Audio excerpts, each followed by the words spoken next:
unser dritter Tag. Wir befinden uns bereits auf dem Festland. Dort sind wir gerade jetzt im Designer District und werden euch die coolen Spots im Designer District, Wynwood und auch in Little Havana zeigen. Wir befinden uns jetzt im Design District und sind in einem echt coolen Café. Pura Vida Miami heißt das. Wir haben uns einen Matcha Latte und Cappuccino geholt. Das sieht echt cool aus. Ich hätte nicht gedacht, dass das Design District so aufgebaut ist. Es ist relativ groß tatsächlich. Ich dachte, das ist so ganz klein. Also Laden neben Laden ist ja wirklich so. Aber es zieht sich ja wirklich straßenlang. Also es bedeutet, es ist wirklich wie ein ganzes Viertel. Heißt ja auch Design District. Aber es ist viel größer als erwartet. Weitaus größer, oder? Noch ja. Nicht viel gesehen, aber noch was Doch, groß. ist riesig. Also es ist auf jeden Fall größer als das Design Outlet in uns.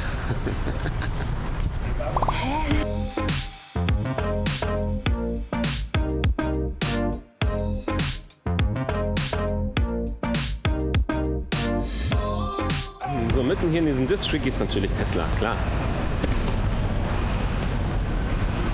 Und wir gucken uns jetzt mal den Cybertruck an. Den ist in Deutschland, glaube ich, noch nicht so verbreitet. Das fahren sehr viele hier. Ja, Das fahren richtig regelmäßig. also richtig krass, den gucken wir uns jetzt mal an.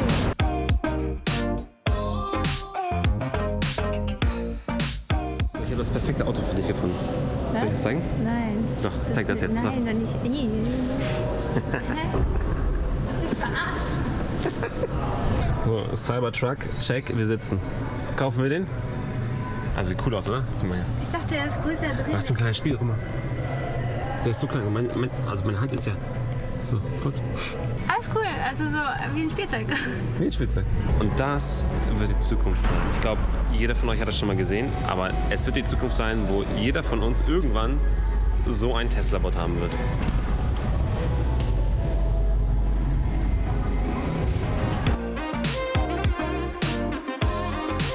Das ist das Designer District und jetzt gehen wir zu Wynwood. Ungefähr 1,2 Kilometer entfernt vom Designer District. Und ja, da gehen wir jetzt zu Fuß. Ich hoffe, das ist nicht so weit weg. Bei 30 Grad in der Sonne. Ja, sehen wir wenigstens was. Mhm. So, wir haben jetzt einen Target wieder gefunden, einen richtig großen. Schaut mal hier im Hintergrund. Da. Und hier gibt es wirklich alles. Alles, was du kaufen möchtest.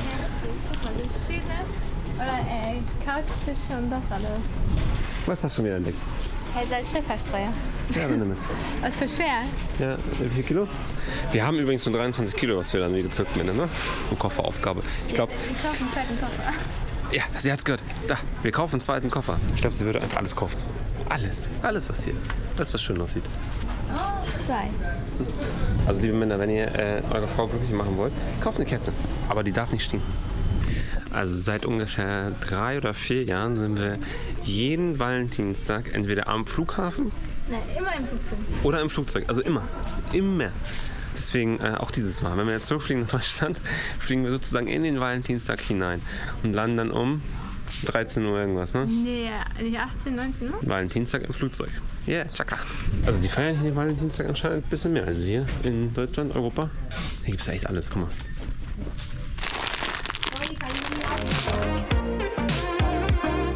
So, nach Target gehen wir nun weiter zu Wynwood. Wir haben noch 900 Meter vor uns.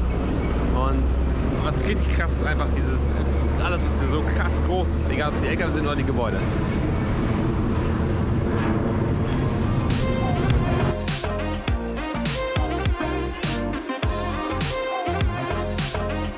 So, wir sind jetzt in Wynwood angekommen. Ihr habt wahrscheinlich schon ein paar Aufnahmen gesehen. Es ist sehr, sehr bunt. Künstlerisch, würde ich so sagen. Dafür ist der Wynwood bekannt. Mal gucken, was wir noch so entdecken. Es ist ein bisschen ruhig hier. Also so eine kleine Geisterstille auch hier. Als das, was hier irgendwas gleich passieren würde. So fühlt sich das ein bisschen an.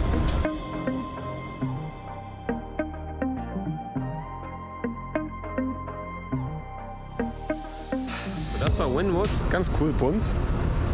Irgendwie jedes Haus ist anders, also schon cool zu sehen.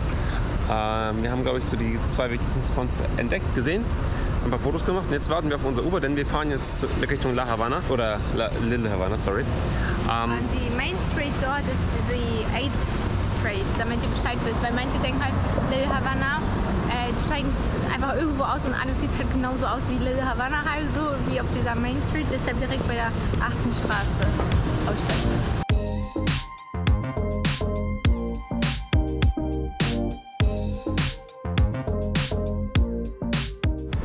Angeblich soll es hier nicht so safe sein.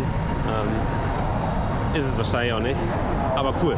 Die 8th Street, das ist die Main Street, also die Hauptstraße hier, wo halt links und rechts überall nur lokale Restaurants, kubanische, also alles an Restaurants hier ist mega cool. Wir haben auch die 360-Grad-Kamera mit, das heißt, wenn ihr dann einen Eindruck haben wollt, wie das aussieht mit der Musik, dann schaltet da gerne mal ein.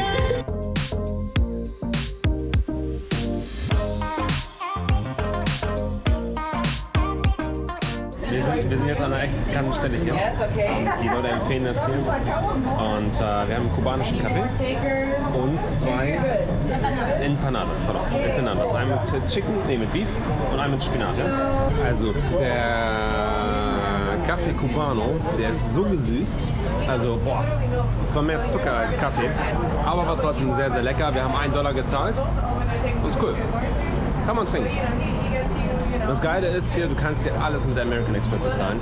Egal wo du bist, ob der Bus, ob ja, den Cubano Kaffee, alles kannst du mit American Express bezahlen. Natürlich auch Revolut etc. Aber perfekt. Und wir haben keine Umrechnungsgebühren, also keine wie heißt das? Keine Gebühren, die man extra noch zahlen muss für die American Express. Also eigentlich ziemlich praktisch. Wenn ihr eine haben wollt, unten findet ihr einen Link für die American Express. Da bekommt ihr auch gerade ziemlich viele Meilen. Nochmal on top, wenn ihr euch einen American Express bucht. Neben den ganzen Versicherungen habt ihr auch Zugang zu den ganzen Lounges. Also wir empfehlen die wirklich sehr und wir nutzen die tagtäglich. Kleiner Zwischenstopp, wir sind in einer kubanischen Zigarren-Factory. Ob das wirklich kubanisch ist, das weiß ich natürlich nicht. Aber das sieht ganz cool aus.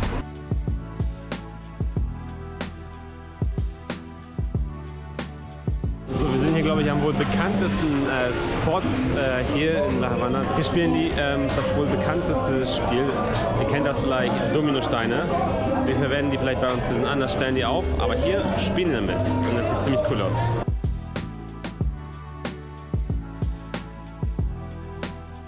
Falls ihr euch gefragt habt, wo McDonald's seine Chicken herbekommt für die Chicken Nuggets etc.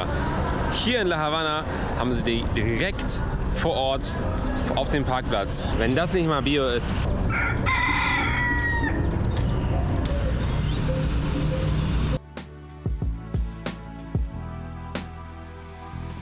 Laura sagte gerade, das ist das beste Marketing.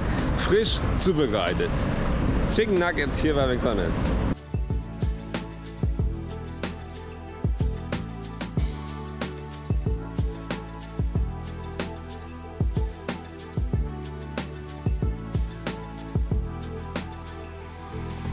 Wir sind hier, glaube ich, in so ein Filmset reingepflanzt. Wir drehen hier irgendwas, ich weiß nicht was, aber irgendwas drehen hier. Irgendeinen coolen Film. Das war nicht die Sonne, das war einfach Filmlicht. Junge, war das hell. Hast du die Sonne einfach in your face, doppelt. Das ist so kacke. Guck dir das mal an. Lass dich aufbauen. Da ist ja unsere Kamera nichts dagegen. Das war Little Havana.